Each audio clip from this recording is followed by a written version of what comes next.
itu pakai obat dari destro, nipam, double L, lalu naik ke zepam, lalu ganja, pernah juga ikut supplement. Yang paling parah itu yang narkoba sabu ini. Sabu.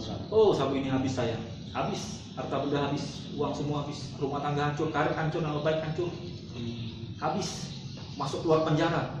Berapa kali keluar masuk penjara? Saya 4 kali masuk penjara. 4 kali. Waduh, luar Itu biasa. namanya langganan. Saya dihajarnya menghabis-habisan. Iya.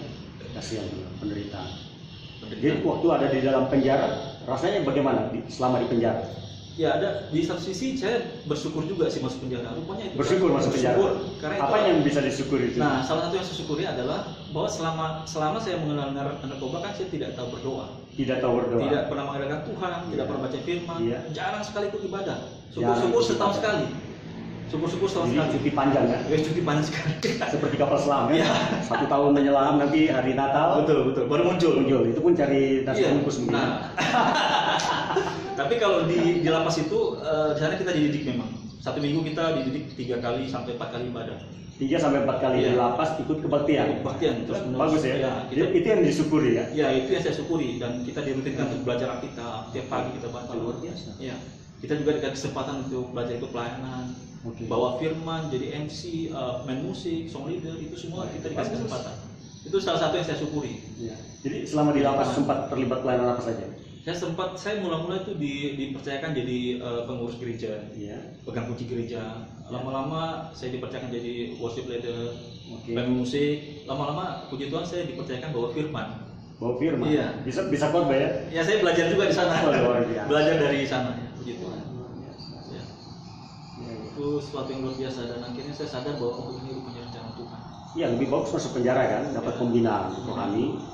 Tapi katanya kalau masuk penjara itu ada 2 kemungkinan. Bisa jadi baik, bisa semakin jahat. Iya. Bagaimana ceritanya? Pilihan orang masuk penjara itu sebenarnya ada 2. Ya. Kalau dia mau menjadi baik, dia bisa menjadi lebih baik. Kalau dia mau memilih lebih jahat, dia bisa jadi lebih jahat. Karena di dalam itu kan semua pelaku kejahatan yang tingkat atas ada di sana. Pembunuh paling sadis ada, perampok paling kejam ada, penipu paling hebat ada, bandar besar narkoba paling besar ada, kepala preman paling jahat ada, kepala perampok laut paling jahat ada. Jadi kita tinggal pilih.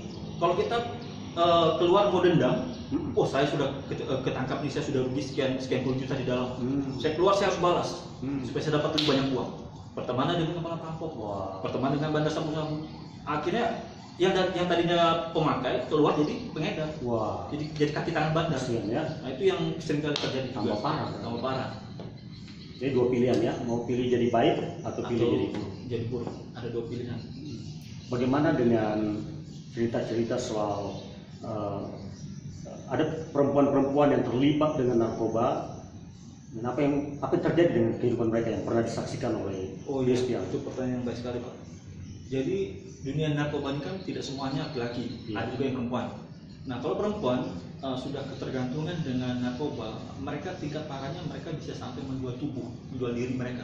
Mereka menjual diri. Ya, ketika mereka sudah tidak punya uang, mereka rela gadaikan tubuh mereka demi memakai barang itu.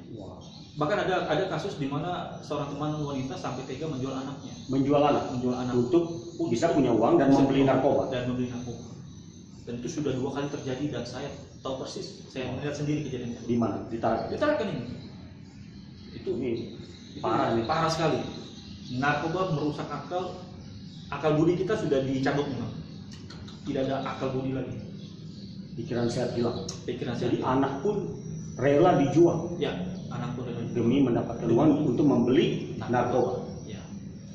Betapa mengerikan. Bahkan mereka yang dulu saya kenal, kebanyakan pemakai itu dari kalangan ibu rumah tangga, adalah beberapa. Tapi paling banyak itu mahasiswa, juga perempuan malam yang sering ke diskotik. Mereka yang biasa ke diskotik itu ada kemungkinan besar mereka juga menggunakan 95%. Ya.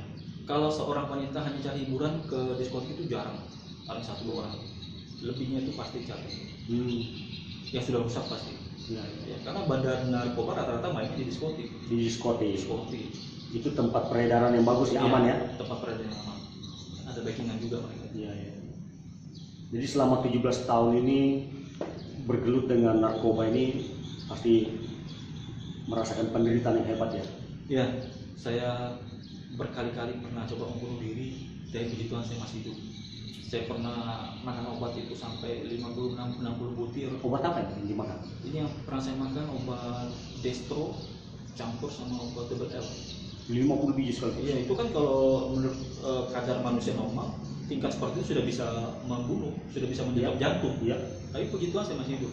Berarti ada rencana Tuhan. Ada rencana Tuhan, itu salah satu hal yang luar biasa. Saya yakin kalau seseorang itu yang seharusnya sudah mati, tapi karena oleh anugerah Tuhan dia masih bisa hidup, ada rencana Tuhan supaya dia ada kesempatan lah untuk melayani Tuhan, memuliakan Tuhan kan, menggantikan hari-hari dalam kegelapan yang sia-sia itu. Saya yakin, termasuk saya. Iya. Dan saya juga pernah pakai narkoba sampai 3 hari 4 malam tidak tidur. Ya. Maksudnya bagaimana? Pakai sabu. Ya. 3 hari 4 malam itu tidak tidur. Tidak bisa tidur. Tidak bisa tidur. Jadi sadar terus. Sadar terus. Mata melihat terus tapi kayak termasuk ke dalam. Astaga. Badan kurus. Tapi memang kita hanya bisa minum, kita tidak bisa makan. Itu memang reaksi yang saya rasakan pada saat pakai narkoba. Sangat sulit untuk makan, jangan minum. Sangat sulit juga untuk tidur. Makanya dalam 3 hari 4 malam itu kita mengalami halusinasi yang ngeri, yang hebat. Kita bisa berbicara dengan pohon pisang, berbicara dengan tembok, karena seolah-olah itu manusia. Gitu ya? Iya, ada roh-roh di sana. Kita mengalami ketakutan sendiri. Wah. Tapi anehnya orang mau juga ke situ ya? Iya, karena yang membuat orang cenderung pakai narkoba itu, khususnya sabu Pak ya. Iya. Mereka punya rasa semangat hidup yang 3 kali lipat pada saat pakai. Pada saat pakai, Ya, ada rasa percaya dirinya hebat, semangatnya luar biasa. Ya, ada rasa excited yang luar biasa, rasa bergairah yang luar biasa. Dari segi dia bekerja, berpikir dan berbicara itu, semangatnya luar biasa. Kalau orang bisa kerja 1 hari menyelesaikan bikin perabot 1 atau 2 unit, mungkin orang yang pakai narkoba bisa selesaikan 5 unit. Saking dia punya tenaga ekstra itu pada saat pakai. Nah, nanti pada saat dia sudah drop, kadar narkoba itu sudah drop, dia akan kehilangan kemampuan itu semua. Dan bahkan tidak bisa apa-apa. Hanya tidur terus, tidur selama 3 hari 3 malam, bahkan makan habis-habisan. Habis itu cari lagi. Harus cari lagi. Kalau dia cari lagi, dia bisa gila, bisa marah-marah. Itu masalahnya kan? Itu masalahnya. Dia terjerat lingkaran setan. Iya. Apa pesannya Christian buat anak-anak muda zaman sekarang, apalagi yang ada yang mau coba-coba karena mungkin ditawarkan oleh teman-temannya? Pesannya Christian apa? Pesan saya pada adik-adik muda di luar sana tentang khususnya narkoba, supaya saudara-saudara di sana jangan pernah untuk mencoba. Cukup tahu dan jangan pernah mencoba. Karena rata-rata saya dan teman-teman itu awalnya dari mencoba iseng-iseng, akhirnya terjumus ketergantungan, lama-lama sempat jadi pengedar dan hancur. Dan itu semua aspek kita dihajar, keuangan, nama baik, waktu, pekerjaan, keluarga, hancur semua. Saya pikir itulah yang dikatakan Tuhan Yesus, pencuri atau iblis ini datang hanya untuk mencuri, membunuh, membinasakan. Jadi tidak ada yang baik ini kan? Tidak ada yang baik. Berarti narkoba ini memang alatnya setan. Alatnya setan untuk menghancurkan banyak orang, generasi muda dan seterusnya. Terima kasih Christian untuk berbagi ini. Biarlah ini bisa sampai kepada kepada banyak orang di segala tempat, supaya jangan coba-coba mengecap atau mencicipi narkoba. Karena Christian katakan sekali mengecap itu resikonya nanti mulai dengan iseng-iseng ya. Lama-lama ketagihan, akhirnya jadi pemakai, jadi pengedar. Jadi jangan coba-coba narkoba, itu sangat merusak.